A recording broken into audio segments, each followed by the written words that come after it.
the money. That's what I always say. You always follow the money. Yeah. This is Follow the Money with Mitch Moss and Paulie Howard on VSiN.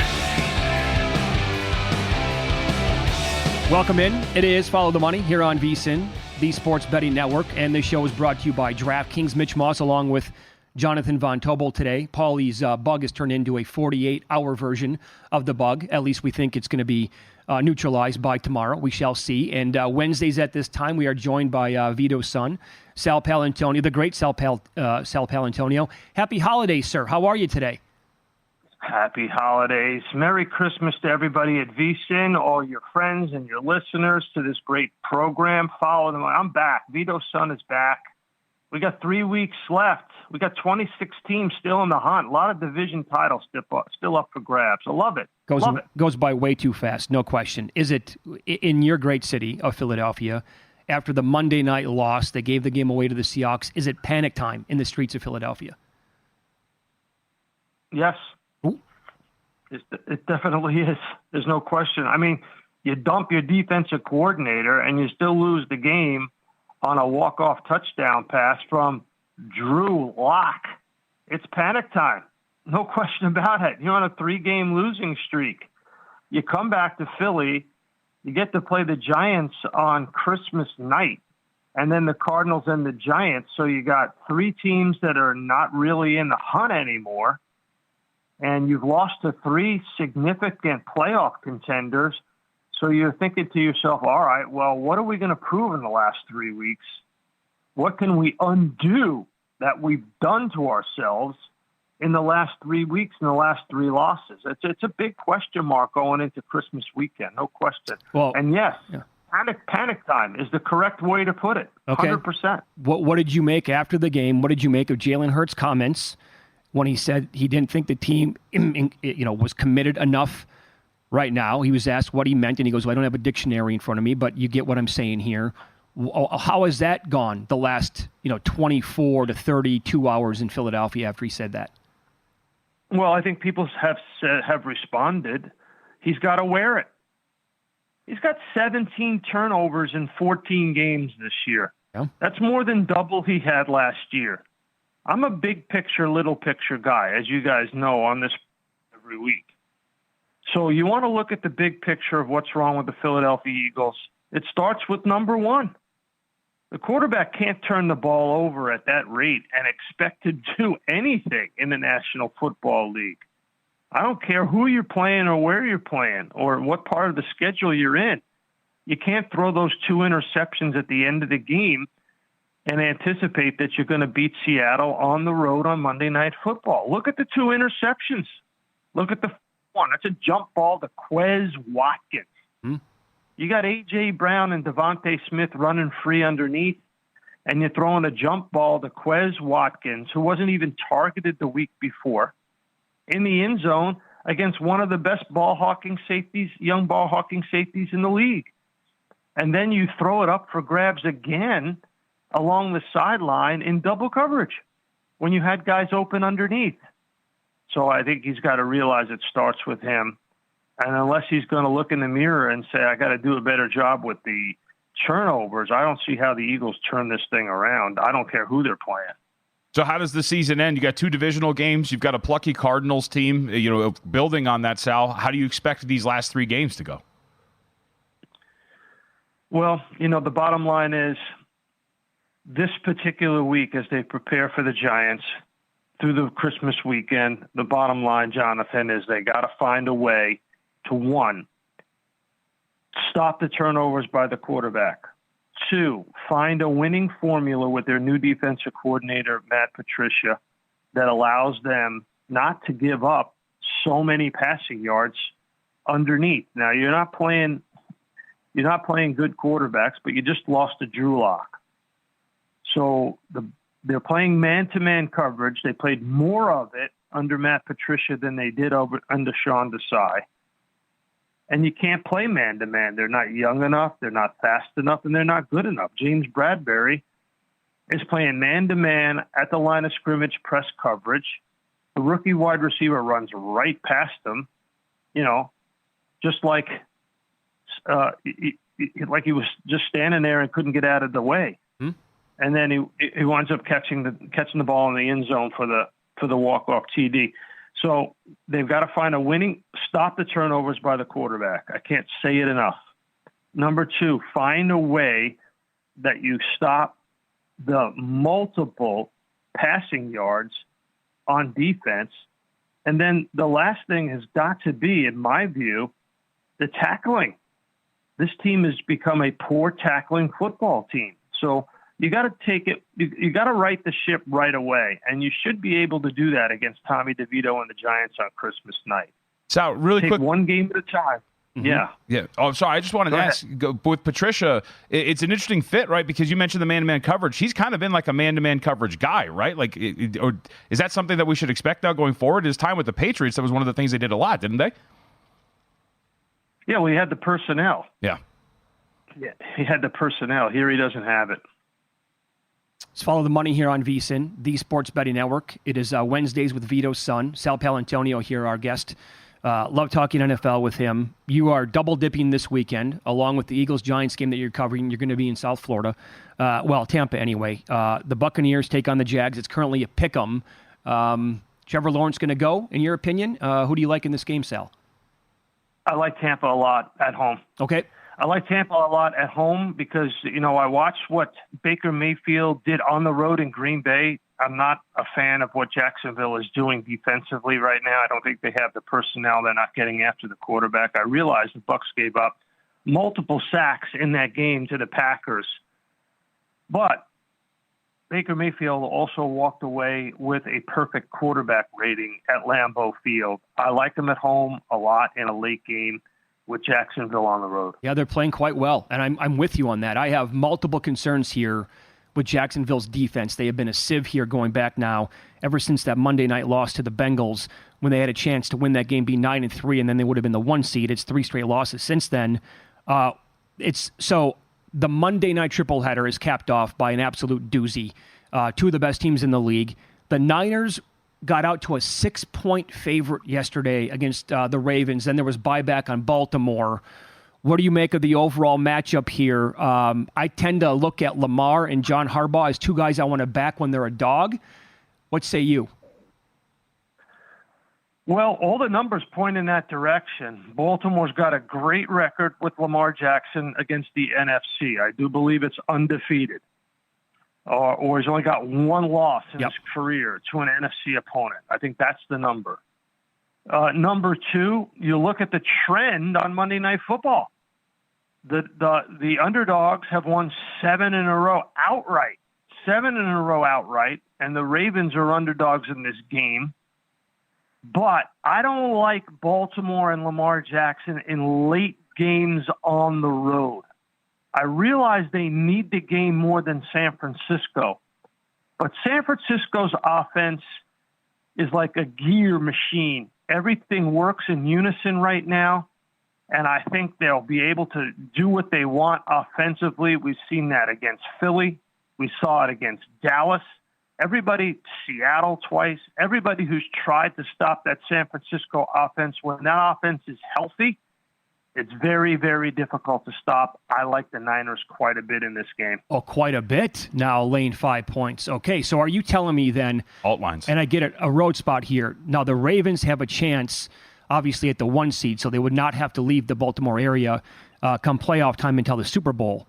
But if you're anti-Jackson late in the season, I know they're on the road again, as you emphasized, but would that qualify for what you would think about this team and him at quarterback in the playoffs as well, even if they're at home?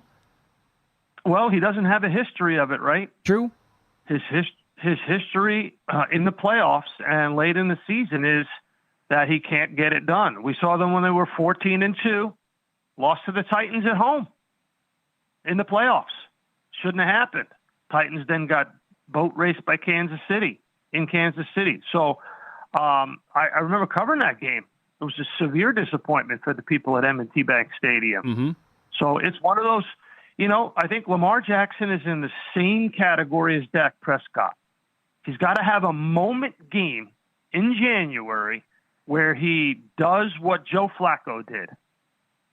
And Joe Flacco, if you remember, when Harbaugh, and this is like a harbinger, a throwback, when Baltimore plays San Francisco in that Super Bowl, and it was Harbaugh against Harbaugh, and it was Kaepernick versus Flacco, and Flacco was perfect. Went into New England and won. Yeah. Went into New England and won.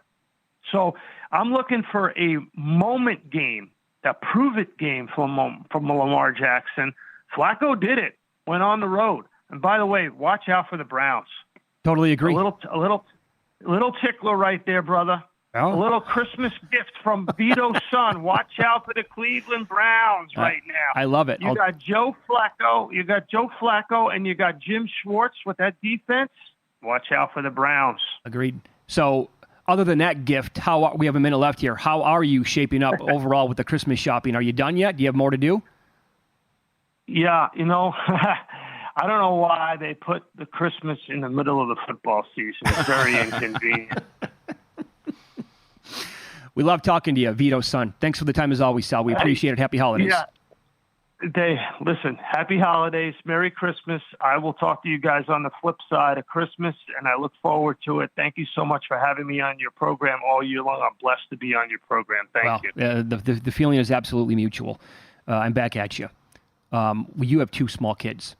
Where are you at with the Christmas shopping? So we're done pretty much. The kid's getting a scooter. Like, that's the big gift of the year. Razor scooter. I got to go Christmas shopping after the show, actually. Do you have... Got to go get something for my wife. Do you have the scooter lined up already? Yes. Set the home? Oh, yeah. Wrapped? All right. Up next, we'll get into an NFL draft quarterback discussion. Am I wrong to think these 2 players in first-round pick don't belong in the same sentence?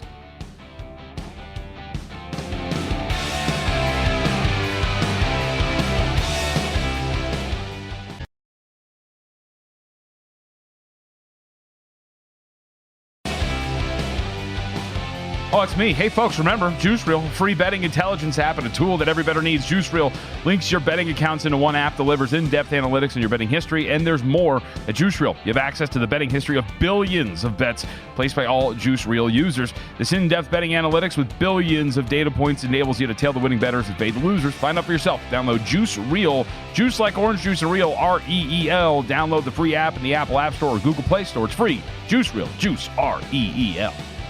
So Matt Miller at ESPN.com had a lengthy story yesterday regarding the first round and quarterbacks that could get drafted. Here we go. In April. You love betting this prop. More on that coming up in a second. But, I mean, there are a lot of strong takeaways when you sit down and read this thing. First of all, one AFC East scout said it's a good quarterback class, but it's not as great as some people say. And also, people are pointing out that the first round's fine. After that, it drops off like drastically. So Matt Miller wrote that he personally has 4 quarterbacks ranked in the top 20 overall. Caleb Williams, Drake May, Jaden Daniels, and J.J. McCarthy. Okay. Top 20, J.J. McCarthy. He also has a second-round grade on Bo Nix and Washington's Michael Penix. And then it really drops off, in his opinion, to Michael Pratt, who has a 4th-round grade. And you look at the top 10 draft order as we speak. So the Bears would be getting the number 1 pick, courtesy of the Panthers, obviously, from last year's trade. What do the Bears do with that pick? Who knows at this point? Patriots absolutely have to get a quarterback. They're sitting at number 2. Cardinals, that's probably Marvin Harrison if they're picking right there. Then the Commanders at number 4. That's the real question. If you're the Commanders, are you going to... Because at that point, you would assume that Caleb Williams, Drake May are going to be off the board. So do you reach on any of these other quarterbacks at number 4? I would say absolutely not. No chance, in my opinion, at that point. It's not going to be... Well, I mean, I did see a mock draft with Daniels going number 7 overall. I saw a mock... The PFF had a mock draft like 2 or 3 weeks ago. They had 5 quarterbacks going in the first round. 5 overall. Okay. So Commanders do need a quarterback. I mean, unless they're going to be completely happy with Sam Howell. It hasn't been all his fault this year, but... Okay. Beyond that, there are other teams in the top 10. And then you look at the first overall pick odds. Caleb Williams right now cemented at minus 650. Drake May plus 475. Now, there are people in the story who said that, give it some time after the combine because we'll see how it goes for Williams in May. And they think that May is going to blow people away at the combine. So much like last year when Stroud had a great combine, so did Anthony Richardson, as we expected, right? And then there was that topsy-turviness at the very top where, well, who's going to be number one overall? Was it Bryce Young? Was it Stroud? And the odds shifted back and forth before the market finally found out that it was going to be Bryce Young going number one overall. These are my two favorite things when it comes to the NFL draft betting. So the first one that you're talking about here is, how long have we been talking about Caleb Williams as the first overall pick? The best quarterback prospect in this class. I don't care about like ever, but like in this class, right? Probably since he transferred to USC. I'm willing to bet that you're going to get lower than like -$4, like -350 on him to go I think first at some overall. point, yes. Because we do this every year. Yes, we do. Every year we're going to, like, the market talks itself into thinking that, hey, somebody's coming up. I mean, of course, Reddit was the fault last year, but at one point Will Levis was the favorite to go first overall last year, right? And so we're going to do this all the time. And so once at some point the price is going to become cheap on Caleb Williams, and it's going to be worth betting. Because I'll take you back to even last year. Again, it was exactly what we expected. At the end of the day, who was the first overall pick? It was Bryce Young, then it was C.J. Stroud, and we know how that played out. We go back to the Tua Justin Herbert thing, right? At the end, all of a sudden, it was like, hey, watch out, Dolphins. Actually raise him on the board. It's going to be Herbert. Who what? It was Tua Tagovailoa. It was, yep. It always comes back to that. So I can't wait till that drops. The second thing is what you're talking about now with these quarterbacks. I don't think J.J. McCarthy is going to be a first-round selection. How is J.J. McCarthy, no offense to the kid. Right. Have you watched him play this year or last year and said to yourself, teams are going to be pushing each other out of the way to take him in the first round? Yep. Never once. This Bo Nix is a first-round pick. In what world are we living in here? Agreed. How on earth, again, no offense, how on earth does Bo Nix go number one, or I'm sorry, in the first round? It's just when you watch them play, like a lot of their offense is first read and out. You're not asked to do that much. He doesn't throw the ball deep. Of course. And now, again, when you say that, too, because people are going to be like, they're going to bring up the stats. Yes, he has thrown balls deep, but those are highly coordinated plays in which the rate of success is going to be very high. There's not a lot of 1, 2, 3, read the field and get it out. Those guys don't tend to go in the first round. He's also older. That's the other problem, right? Guys that are older don't tend to go in the first round. We have such large sample sizes of this, and yet what you're going to hear going into the NFL draft are my two favorite phrases: extra year of control, and then trade back into the first round. We hear it all the time. The only time a team that we have in draft betting history has traded back into the first round was Lamar Jackson. It's the only time that's ever happened. I feel very passionate about this. We have had 7 years, Mitch, of NFL draft betting since 2017. The quarterback prop is 6-1 to the under in the first round, because every year we convince ourselves that a dude's going to come back in at the end of the first round, or a dude that should not have a first round grade is going to go in the first round. So the number, when that pops up, the number is probably going to be 4.5? I would think so. But juiced to the under, I would think? Well, but that's the best part is every year it gets bet to the over. So at some point you just sit back and wait. So if you wait long enough. Yep, you're going to get a great number to bet this thing under. And like the one year it went over, by the way, I should note, there was actually a 5 out there. That was the Lamar Jackson year. So if you got the best number, you pushed. So you realistically, if you played this right, you are 6-0-1 to the under on these first round quarterback props. So that's the only time that you know of for sure where it happened, where a team said, we're trading back into the first round, we're taking a guy, and it was Lamar Jackson with the 32nd pick overall. Only time it's happened.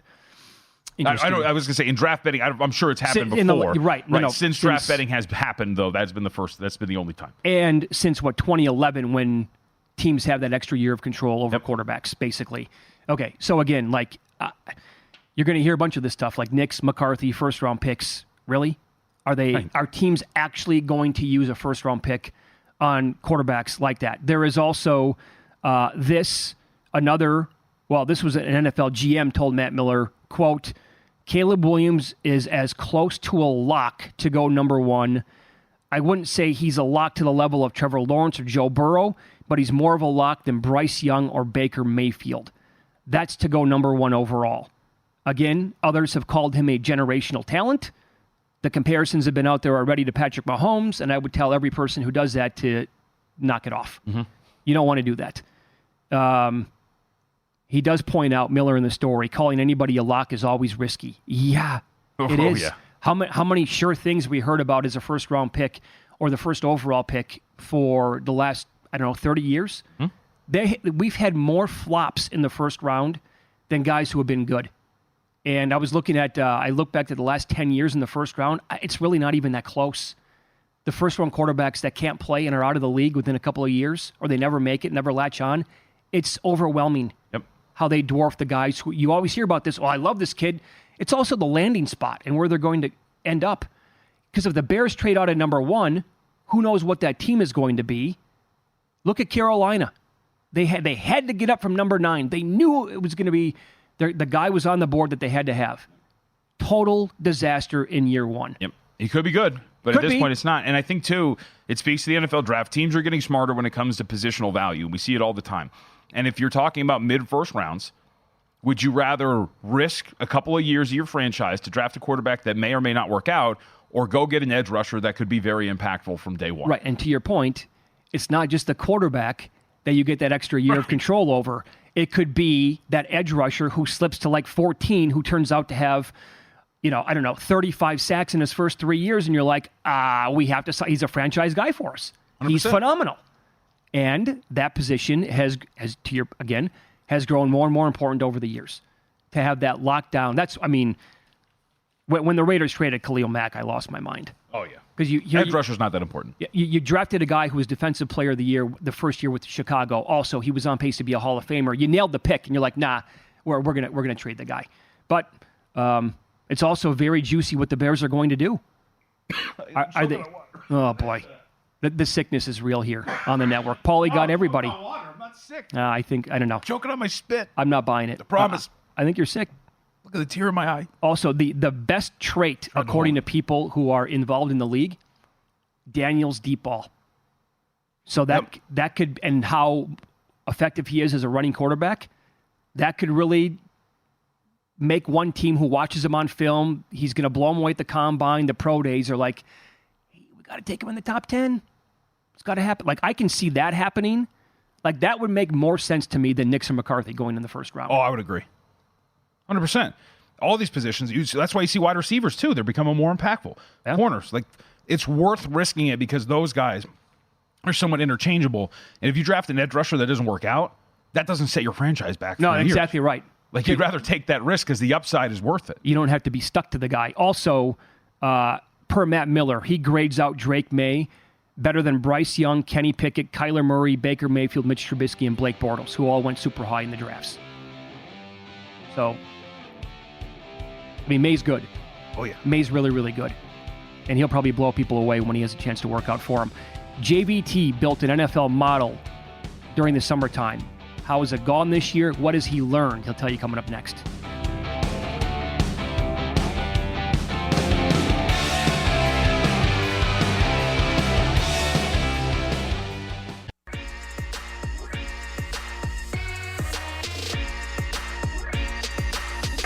Were you a winner last night? Wow, winning. Or was it a rough one? Well, they can't all be winners, can they? Loser! You're a loser! Paulie Howard recaps the night in sports betting in Win Some, Lose Some. Well, good call by you yesterday, JVT. You liked the Grizz plus the points. Who needed the points, right? Yeah. Plus $3 on the money line. They were down by 24 against the Pelicans, came roaring back. Morant was awesome in his first game back of the season. And you made a point yesterday. Maybe you want to grab 6-1 on that team to make the play-in tournament. Yeah, they're going to have to play really high-level basketball to get there, but you saw the big difference yesterday. This is a team we talked about on the podcast, Harvard Handicappers, wherever you get it. This is a team that desperately needed a north-south presence, like pressure the rim. 37% of their attempts at the rim, they shot 67% on those. He makes a massive difference. Yeah, he's it helps so good. To hit the game winner, too. Yeah. Under in that game, bet from 232.5 to 228 pushed. All you need is one bad quarter, and that's what it was in the first. 25-21, I believe? Every time. Okay. NHL, Dallas Stars 9-1 to the over. Last 10 in a row over in the first period. By the way, you're getting that around minus 135, minus 140. Wow. In that territory. They've been blazing hot. I think it's like 21-5 the last 26 first period over with the Dallas Stars. Western Carolina, Vanderbilt under 144.5 to 139. Great call. Final score 63-62 by the market. NFL win totals over so far on the season. Baltimore, the 49ers, the Dolphins, Lions, Rams, Buccaneers, Texans, and Colts have all cashed over tickets from the preseason. This is one of the reasons why we live out here in Las Vegas. Subscribe, become part of the team today. vsin.com/subscribe. You can watch these videos right on your phone. The Vegas sunrises and the sunsets, by the way, out here in the wintertime are spectacular. You get this probably 3 or 4 times a week. That's got to be a filter of some sort, I right? don't think That's it is. incredible. I don't think it is. I saw that right away on Twitter. You look at the oranges, the blues, the purples. This is the The part of Las pinks. Vegas people don't really think exists, right? Nice suburbs, nice setting, scenery, nature. It's a great spot to live. A lot of people think it's, well, you live on the Strip, right? No, it's spread out. It's actually quite vast. Wow, I think I'm going to cry. This is beautiful. Oh, you're a local. That's right. It really hits home for My you. town, one of the first 100 families to settle in Las Vegas. Yeah, Von Tobel, Tobels, big name out here. Yeah, Google it, Silver Spoon. right? I'm still waiting for my riches. Lose some. When's that going to kick in? Yeah, right. Lose some. Teams to go under on the year. You can cash these tickets. So it is still a win some, but Bengals, Chargers, Jets, Giants, Panthers, Patriots, all to the under. Samford, Valpo, over 153 to 162, 79-61 final. USC, Alabama State, over 145 to 150. Not close, 79-57 final. James Madison, over 145 to 150. They won 87-48. The bowl game, like we talked about, Marshall, plus 12 to plus 7. They lost by, score 35-17. Marshall under 56.5 to 46.5. There was a 10-point move on the total for that game. And look at the landing spot. Texas San Antonio quarterback Frank Harris out before the game. And Montana, UC Davis over 145.5 to 147. Here's the upset I was talking about in college basketball. Matt Ewins came on the show yesterday and made a case to fade UCLA. They were laying 17.5 at the time against Northridge. UCLA trailed by 14 at halftime. They lost outright. They're 5-5 on the season. Holy smokes, what has happened? It's really bad, and it's pretty much their offense. Their offense has got nothing in some of these games, and it's surprising because you at least expect to be able to do it, but against Cal State Northridge, less than 0.95 points per possession. It's abysmal. Yep. And one other loose sum. This tweet from David Purdom, ESPN Chalk.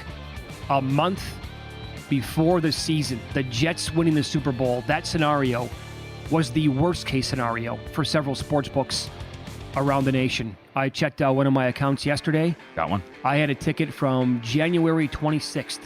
The Jets 45 to 1 to win the Super Bowl. Oh, I'm assuming that's pre-Aaron Rodgers. Of course it is. Oh, That's almost terrible. that ticket's almost a year old. Yeah. That's how long I was willing to lock up that ticket because that was the date.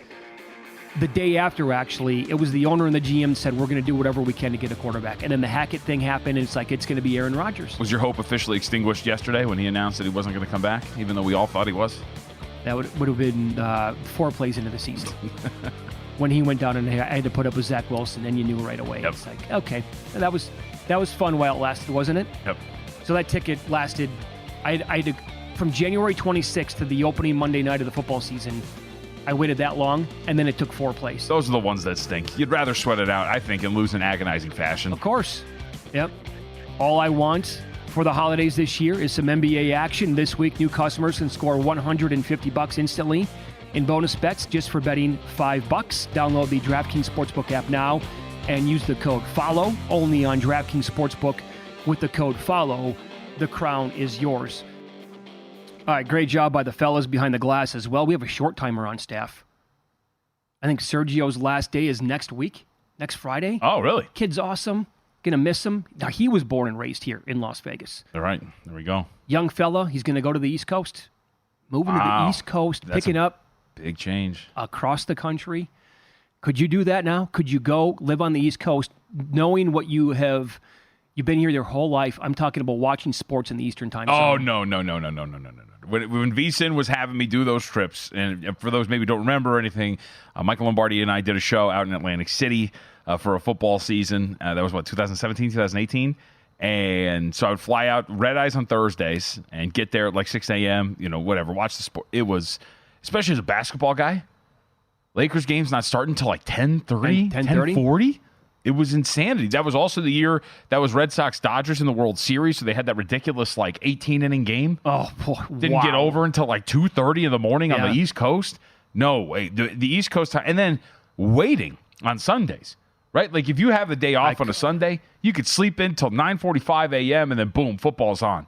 The fact you got to wait till 1 o'clock in the afternoon, I can't do it. no way. It sucks. And I would recommend for anybody who's listening right now on the East Coast, who like, well, what are you talking about? This is awesome. I could never do 10 o'clock. I would try it once. Yep. And it wouldn't be the first week when you come to Las Vegas, because many of you have been out here for football week, obviously, but do it for a month or 2 months. Because when I moved out here from the Central Time Zone, I'm like, how am I going to do 10 o'clock? I like to go out on the weekends, have fun, stay out, whatever, go gambling. It took me maybe 2 or 3 months of the first year, and I'm like, this is unbelievable. Where have you been my entire life? 10 a.m. blows every other time zone out of the water. Absolutely. I thought you were going to ask me the important questions about like my kids and stuff and acclimating. Like, no, this is way more important. No, that's the most important part, how you would adjust to watching sports. Oh, yeah. They'll adjust their kids. They don't even know anything. Hey, we talked about this earlier on in the show, the best and worst teams in the NFL and NBA ATS and with totals. And if you missed it earlier, is in the first hour. You can go back and search Follow the Money wherever you get your podcasts. The Pacers are still 19-6-1 to the over, and they're going over on average by 12 points per game. It's absolute insanity. And like it doesn't slow down. Like they're kind of on a little bit of a dip, but like not really. And there's no point to it. Now, I will say ATS wise, they definitely slowed down. We were talking about them. They're not one of the best ATS teams anymore. Yep. But I would assume at some point when your totals reach an average of 247, that it's probably going to start to come under. It's going to have to Yes. once in a while. But holy smokes. Now, that Spurs-Bucks total, not high enough last night. It went over. So the landing spot was, 251, I think. Got over by a point and a half or so. Bucks are now 19-8 to the over on the year, and they have these ultra-high totals as well. Yep. The Mavericks are 18-8 to the over. Spurs 18-8. Hawks play tonight. They're 17-9. Sixers are 17-9. Wizards 16-9-1. Suns are 16-10. Bulls 17-11. And your best teams to the under in the association. This is fascinating tonight because the Rockets get the Hawks. Yep. And a little bit of money this morning on the Hawks. We get two of the best ATS teams taking on each other, and then you get one best over team, one best under team taking on each other. Yeah. It's a really interesting dynamic tonight. So the Rockets are 15-9 to the under on the year, best in the NBA. The Nuggets are 17-11. Grizzlies are 15. Well, that stayed under last night. Yep. So 16-10 to the under. Clippers 15-10-1. Lakers are 16-12 to the under. Is this going to be a thing? By the way, last night Celtics again. They failed to win outright, which meant obviously they did not cover. They, depending on how you grade it, will go 2-8-2 ATS on the road. Yep. This was the Warriors' problem last year. They were horrific on the road, and it never corrected itself. Is this going to be a thing for the Celtics all year long? I think it is in that for the Warriors last year, it was just that they played oddly very poorly on the road. I think for the Celtics, it's just a symptom of being the highest power-rated team in the NBA. And home court being worth about 2.5 points. Okay. And so those numbers are going to be a little too high. By the way, real quick observation. In their last 11 games, Clippers 7-4 to the over.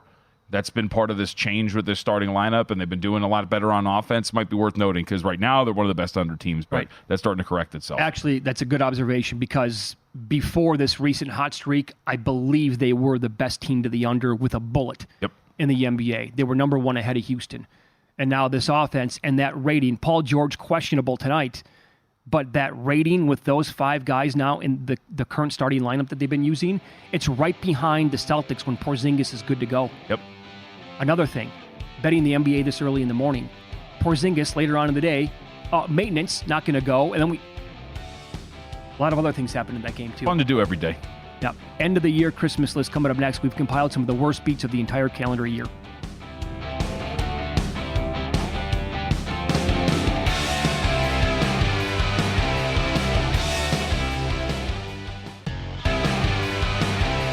Holidays are here. Let Omaha Steaks take the guesswork out of gifting. Shop carefully curated gift packages that are guaranteed to make spirits bright all winter long. Go to omahasteaks.com, save 50% off site-wide. Plus, when you use the promo code VSIN at checkout, you get an additional $30 off your order. I'm looking at it right now. These tomahawk ribeyes, I might have to get in on this thing. I'm a cook now, It's my identity. It's what I do. With Omaha Steaks, the possibilities are endless.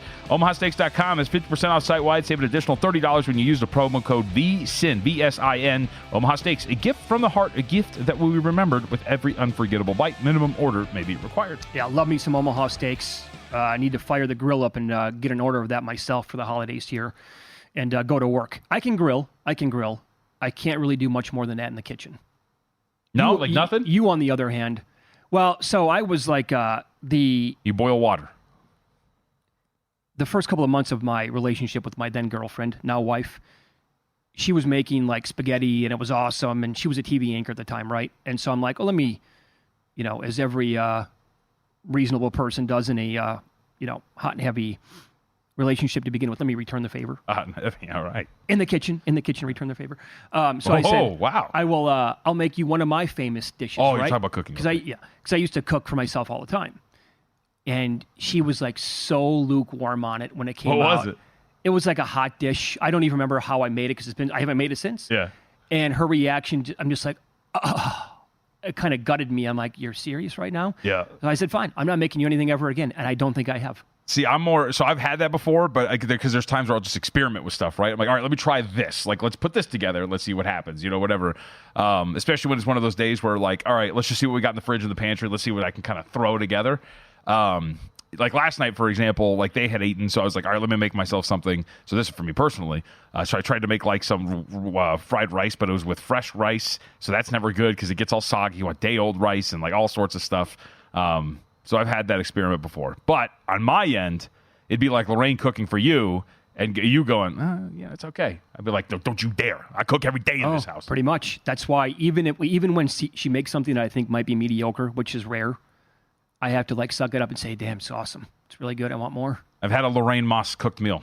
It's never been mediocre. It's been incredible. No, she's spectacular. Okay, so let's relive some of the worst beats of the entire calendar year. Some of these games that we're going to run down, they're unforgettable. We go all the way back to last year's bowl season, January 2nd of this year. It was the ReliaQuest Bowl, Illinois versus Mississippi State. Now, State was laying 3.5 in this game. They're up 13-10 with a few seconds to go. Scoop and score to go the other way. They covered, end of game. Didn't even have to kick the extra point. 19-10 final score, covered 3.5. How many times are you on that team when you need a scoop and score? No, I don't think I've ever been. I don't think I've ever been on that side. Never one time. The memories. Yep, there it is. It's popping back to my watching it right now. Yeah, I don't think I've ever been on the right side of any of these. No, it's like it's a miracle when it happens. Must be an exhilarating feeling to be on the right side. Right? I want to know I want to jump off the couch one time and just pump my fist like 100 times, saying to myself, I can't believe that just bleeping happened. And then immediately go to Twitter and tweet out, Mississippi State minus 3.5, money bag emoji, had it the whole way. Rocking chair. College basketball, January 11th. Yes, all these games count. UC Riverside versus San Diego. San Diego, I remember this game. They were plus 3.5. They're down 71-68, 1.8 seconds remaining, inbounding the basketball to attempt to tie the game, obviously. The inbounds pass was horrible, intercepted, top of the three-point line. The Riverside player heaves up a shot as time expired for no reason. It goes in. Yep. Final score 74-68. Again, you need that to happen when you're laying the 3.5, and it does. Never in my life. College basketball, January 26th, Pac-12 action, Arizona and Wazoo. The shot clock was turned off. Arizona's laying 5.5. They're up by 8. They tried a wide open dunk in the final seconds. Missed it. Yes, I remember this one. Wazoo runs the floor, hits a 3, time expires, final score 63-58. Brilliant. Absolutely brilliant. Come on. NCAA tournament first round action, March 16th. It was Virginia versus Furman. Virginia was laying 5.5. They hit free throws with 19 seconds left to go up by 4. There was a miss from Furman. Another foul would help them cover the spread. Instead, Virginia fouled Furman, allowing them to score make 2 free throws, make it 67-65. Late turnover by Virginia led to a Furman three-pointer. Furman won 68-67. Brilliant. I do remember this game in the second round because we talked about it. This was on a Sunday night, if I recall correctly. We're on the air on Monday morning discussing. It was Gonzaga against TCU. Zags were laying 4.5. I think we watched this at the South Point, if I remember correctly. Might have been up there in the ballroom. If it was late on a Sunday night, I don't think I was there with you. Okay. Oh, that's but a good point. I was there a lot point, that weekend. Gonzaga led by 6. 0.7 seconds on the clock. TCU rolled the ball beyond midcourt. TCU player scoops up the ball. Gonzaga defenders stand around. They do nothing. He shoots it from the center court logo. Of course it's good. Time expires. Final score 84-81. Gonzaga bettors had losing tickets.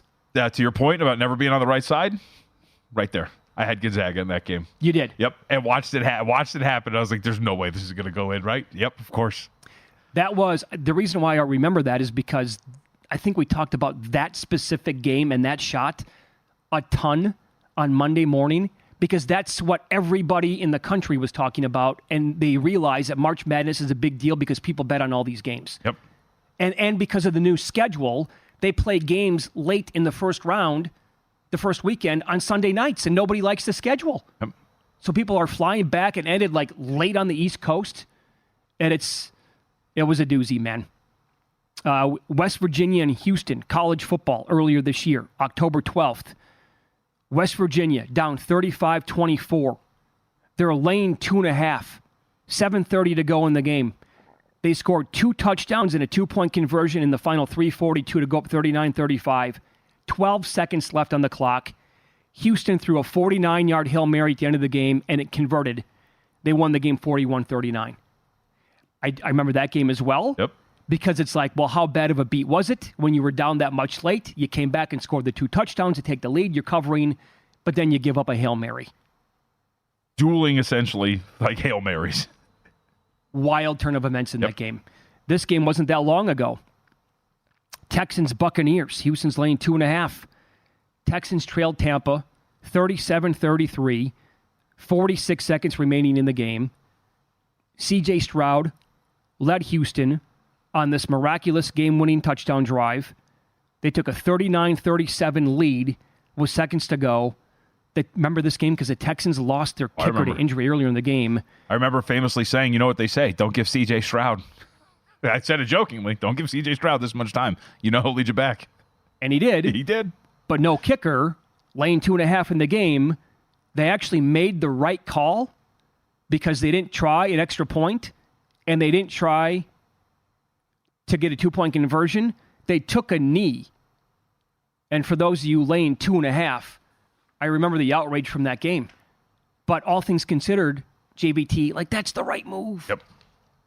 You don't want any shenanigans there with a fumble or an INT to go the other way. Absolutely. You can't do it. But and a lot of the times people won't. They'll still kick the extra point. They will. Every time. They will. Now, again, sportsbooks post numbers on these games. People bet them. The handle might not be NFL playoff game handle, but people still bet college basketball games, all of them every single day. This is Yale versus Vermont. Oh, this was brutal. 2 weeks ago. This was insane. It's 65-60.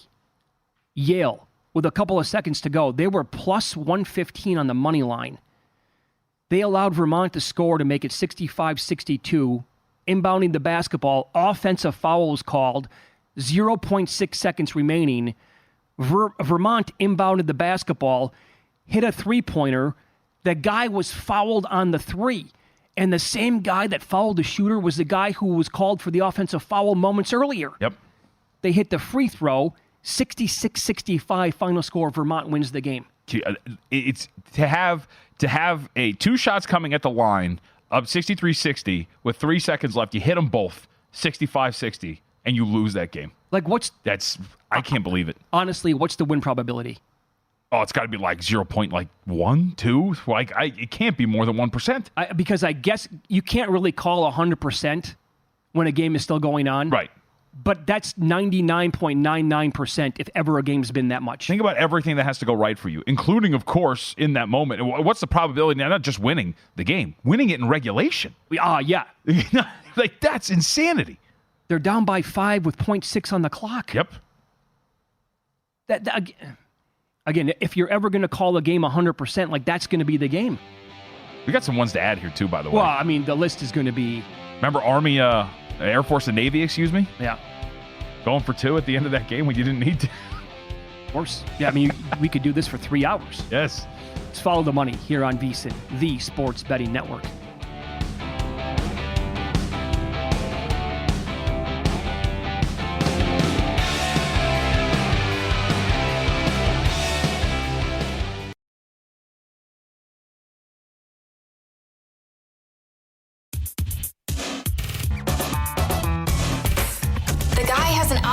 to determine the winner of any given college basketball game. Someone gives you 10,000 to 1 on anything. You take it. Take it.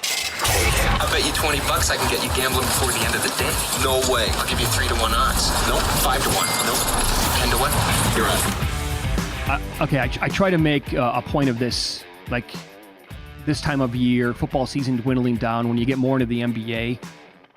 Like, when do you make, and JVT's in today for Paulie, when do you make most of your NBA bets? Because I'm not going to have a lot of bets this time of day. Like last year, I didn't have any, really, in the NBA, just because it was so unknown. Maybe it tightens up a little bit this year with the news that we get. But here's the example. Last night, it was a winner. Celtics first half minus 2.5. Got there. It was not easy, despite having a 10-point lead at the end of the first quarter. When we're off the show, a little bit later on in the day, we get news, there's no Porzingis tonight, maintenance night, no injury, just going to give him the night of rest. Then later on, it was Wiggins and Paul. This is like, now during the evening, they might not play because they're both sick, but they both ended up playing. And so, we're on the air 12 hours before tip-off. It's a guessing game a lot of times. And I happened to get that one right last night. But it was a total coin flip, and, those have to go your way. I think if you bet enough, right? So I've got a higher volume of NBA bets than most. So, if you bet enough, you can still bet early because some of those spots offset. But if you're betting, here and there, then you get burned by the one spot that you're talking about here. Then it could leave a bad taste in your mouth. But I still bet pretty early in the mornings. We get the columns up at about 5 a.m. I'll bet some of the overnights as well. Yeah. And sometimes you get burned. Sometimes you get lucky. There was a Grizzlies Suns game one time where I laid 7.5 with the Suns. Out of nowhere, KD doesn't play. It closes 3.5. Suns actually won by 13. Well, and let's be honest here. When we're live on the air, that's when most sharps are going to work. Oh, it's one of the greatest phenomena. I love it. About 5:30 a.m. our time. I have Don Best up, and it just lights up every day. The screen's going to light up like a Christmas tree, right? Also, we're live on the air, so we might, they're getting news probably that they're betting on at that point, right? So it's I don't know, what did we miss? What happened here? Why is that screen red all of a sudden, and why did that game just move? For example, the bet that I'm on tonight, I like the Rockets. I bet them earlier. It's now 3. I like it. Why did the Hawks take money earlier today? We got down to 2.5, now back to 3 as we speak. I'm looking at the injury report. Okay, so Tate's going to be out for the Rockets. He's actually questionable, sorry. Amen Thompson is questionable. That's pretty much it. Nope. Right? Why'd the Hawks take money earlier today? No idea. I don't think they're in a good spot here against Houston. So, and look, but here's the thing. To your point, at least to your favor, I should say. Hawks, again, as we know, one of the worst ATS teams in the league. They've been taking money. The market's been wrong on them. I like what Julian Edlow said earlier. The Jalen Johnson injury has been big for this team. For those who haven't watched, he's awesome. He was at one point, I know this because he never considered going to Wisconsin. He was a Wisconsin guy, and they missed out on so much talent there over the years. He was a number 1 ranked prospect in high school basketball. Yep. He went to Duke.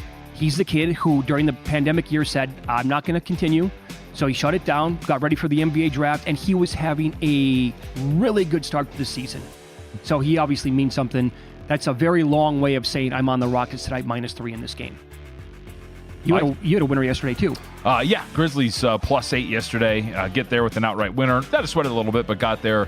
For today, I'll play against our friend. I hope this is bad taste. I think it's just situationally the better spot for the Dallas Mavericks. Paul George is on the injury report. He's got an illness. I think it makes more sense to sit him here on the front end of a back-to-back, make sure he's rested and ready to go, and not feeling anything for tomorrow when they play Oklahoma City. Clippers need to take one of these next 2. They can certainly take both, but they need to take one of these next 2 because this is big in terms of the race for the Western Conference. I think you rest Paul George. I think you get good value betting the Mavericks money line here, getting a better price because I think it closes a little bit shorter, and even if it doesn't, Doncic has been a pain in the ass for the Clippers, so give me Dallas. Very good. If you want to check out VSiN's betting splits but don't have a VSiN Pro subscription yet, no problem. This week only, we're giving everyone access to the betting splits for free.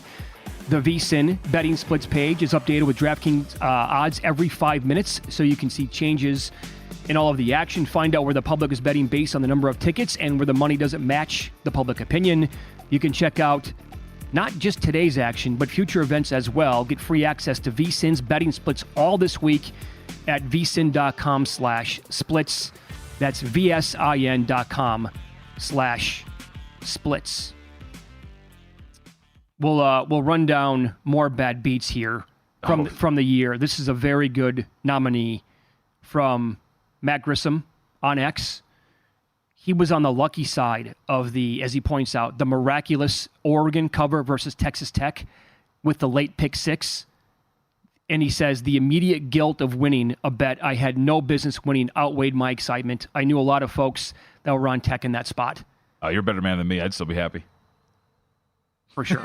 Yeah, you got guilt, to no enjoy it just because you've had so many go against you the other way. Of course. So that was for Oregon to cover that game, which, they were not covering like at any point until that pick six late in the game. In fact, Oregon was in trouble to win the game outright. Yep. And then they actually covered. Brutal. This is from It's Not Juice If You Win on X. Don't forget James Madison versus Kent State in college basketball. So we got to go back over this. So you had to, okay. So for those who don't remember, Kent State is up. They hit a free throw. They're up 89-84 with 3.8 seconds left to go. James Madison inbounds the ball from the baseline all the way across court. Kid catches it at the three-point line on the opposite court, hits a three. Time runs out, but they go back and review. They put 1.2 seconds left back on the clock. Kent State then commits an offensive foul on the inbound.